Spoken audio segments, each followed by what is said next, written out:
Marty Venit, ladies and gentlemen.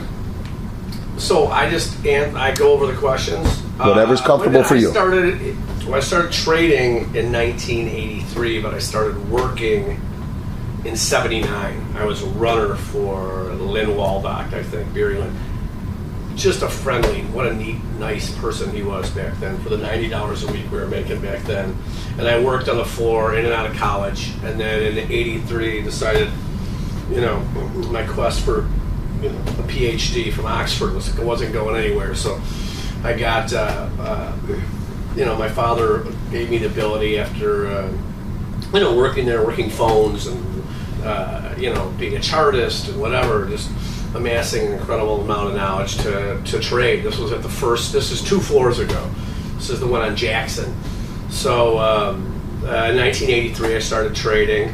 I think I had $1,600 in bar mitzvah money that my dad wouldn't give me. And he opened up all the doors, and he gave me an opportunity to be here for 27 years. I also got to start trading with, probably 2 of the best pit traders that I've ever seen, WBP and SET. So I got to watch these guys in action. When you get to see traders like that, oof, it's incredible. I was in the first trading floor. It was like you were Mr. Applicant. You had to wear a sport coat. People would shake your hands. It was kind of an interesting, an amazing rite of passage, after being a runner. And, when I was a runner as well, my father was not like, okay, come on over because I'm a trader in the gold. My dad didn't even know who I was on the floor, which was probably a good thing. So the first impression of the trading floor was just this, it was this chaotic scene that made complete sense to me, which is basically how I've lived my life anyway. My most memorable moments there is just, any day, any time that I get to work with my dad for 30 years. So every moment that I get to work with my father, my brother, my cousins have been down here. But being able to work with my dad is probably the most amazing. This is probably my fun managing people calling me. The most important thing a trader needs, of course, is a really good friend who's an order filler. That's the most important thing, obviously. No, the most important thing a trader needs, in my opinion, is you have to be disciplined, no matter what. You have to be disciplined and, not think for 1 second that you know what you're doing down there. Because the second you think you know what you're doing will be the last second that you're down there trading. Humility, which is just abundant in S&P pit anyway. The humility that you see in S&P pit, it's overwhelming. Every time I walk in there, I want to start crying. But let's see. Sorry about that. It's my psychiatrist calling. My funniest memory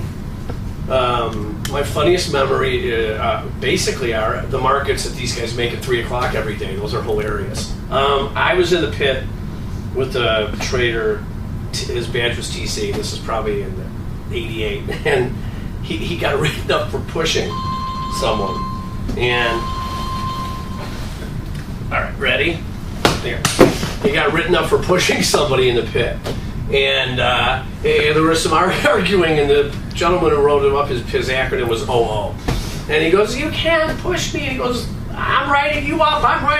And next thing he goes, oh, so you're writing me up, hey? And he's 4 people around him, and he reached over, and he punched him in the nose and goes, then you can write me up for that then. Knocked his glasses off. Knocked him back. I mean, obviously I was evidently involved in one of the funniest moments ever when somebody set me on fire, which was nice because as my leg was burning, everyone that traded around me was pointing to the other guy who did it, and then they decided to put me out with 14 Diet Cokes and 12 vitamin waters. So, that was nice too. And I think the guy got fined $200, whoever was the culprit. So basically you get more for eating a sandwich on the floor than you do for actually setting someone's leg on fire. By the way, I still have 7 years to sue this place too. It's my ticket out of here. As I mentioned earlier, I started with $1,600, and I think that's what I have left. So it's been, I've come full circle. My favorite charities are, I had a brother that passed away from AIDS, so I donate a lot of money and you know, to, not a lot, but whatever I can, to like Lambda and Open Hand, Aids of Chicago.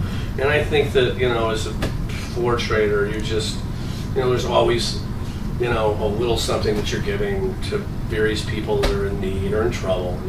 And for the most part, I think the people at the market are pretty good about that. But, you know, other than that, it's been since 1979. And I've never had a boss. I've never been on a job interview. And all this stuff is going to be a little, you know, it's going to come in handy in the next, you know, 3 or 4 months when I actually have to go look for a job. So if you know anyone that's hiring, you know, I got 30 years experience. Other than that, that's about it. Wonderful. All right.